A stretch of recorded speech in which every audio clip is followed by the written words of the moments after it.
The software thinks the optimum exposure time is to. Then you also need to correct the background, and you do this by going to settings, setup, and collect background.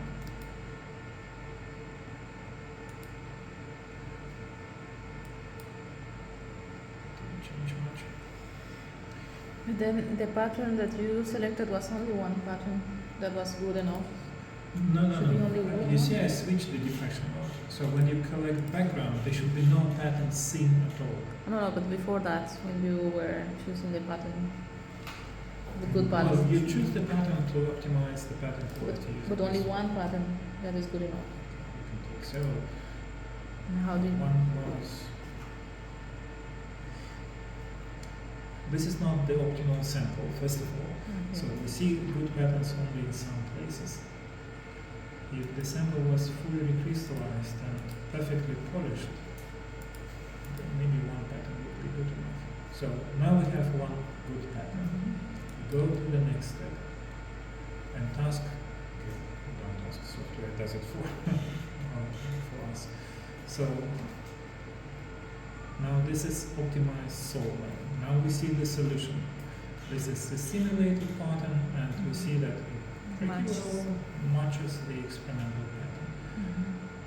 This value indicates how far away the experimental pattern deviates from the simulated pattern. And this value should be as small as possible and preferably less than 0.3. So it's actually quite okay, but we can try to optimize it further. So click here. This pops up, and you can see that you can improve it from 2.8 to 2.3, 0.23. Okay. So okay, yeah. You can repeat this But several why you times. didn't optimize it? Why you didn't press OK? I did. Oh. I did. You did cancel, huh? Did I? Yeah. Stop and let's see. Did I cancel? I should not have done this. I don't think I did cancel.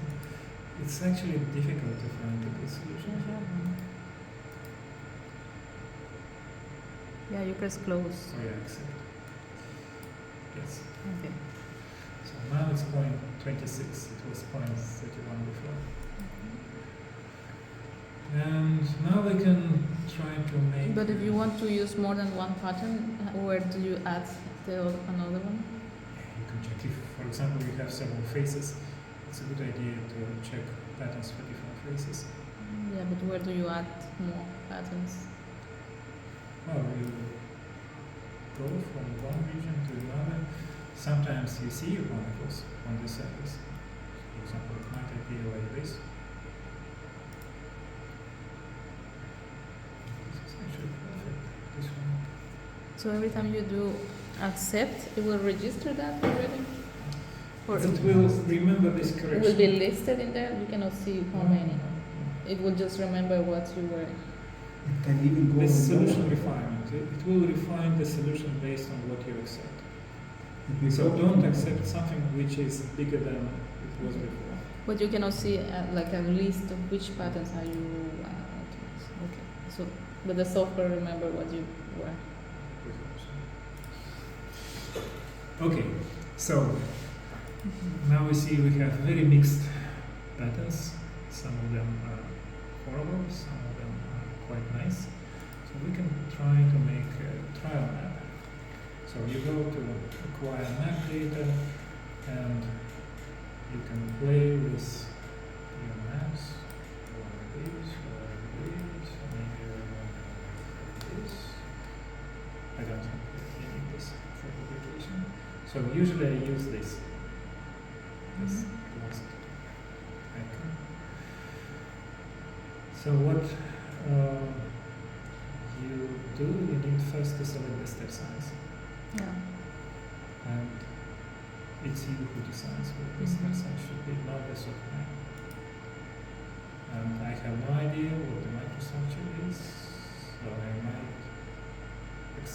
This is 13 minutes? Or is this 4 hours? Or what is 0.5 for this region. it? No, but the duration? It's 4 minutes. 4 minutes. 0.5 for this region. So for this step size, for this region, the software estimates that it will take about 5 minutes. You should not trust this. It's approximately correct, but if you have a huge map and run it overnight, sometimes you can expect that okay, by 8 o'clock it must be finished. But if you collect something like 3 million points, even minor deviations on this estimation will give you several hours difference. Okay, so remember this weird thing. You see some blocks. So if something is locked, you cannot change it. You must unlock. For example, if I lock this, then I can change this size. If I lock this, then I can change the step size. Oh, it's kind of the same, right? As a resolution. The size is the same. It doesn't change.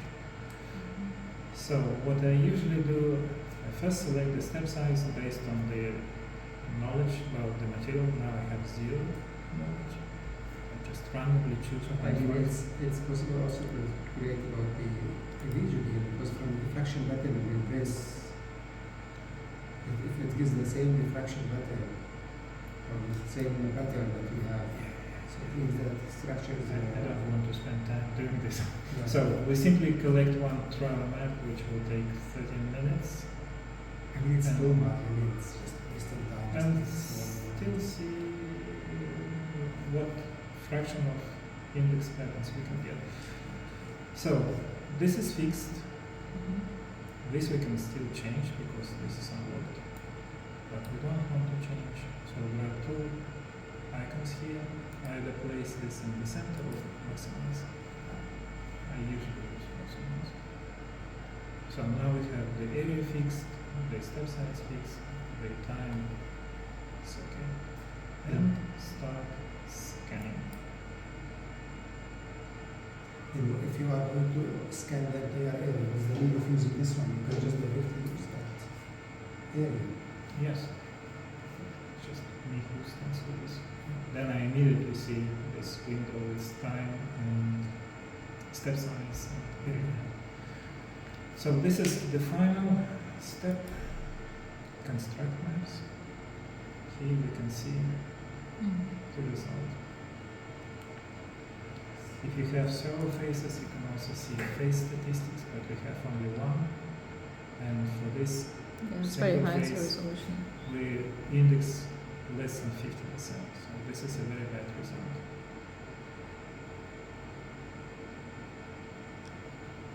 But now we can get some idea about the microstructure. So when I say trial map, this means that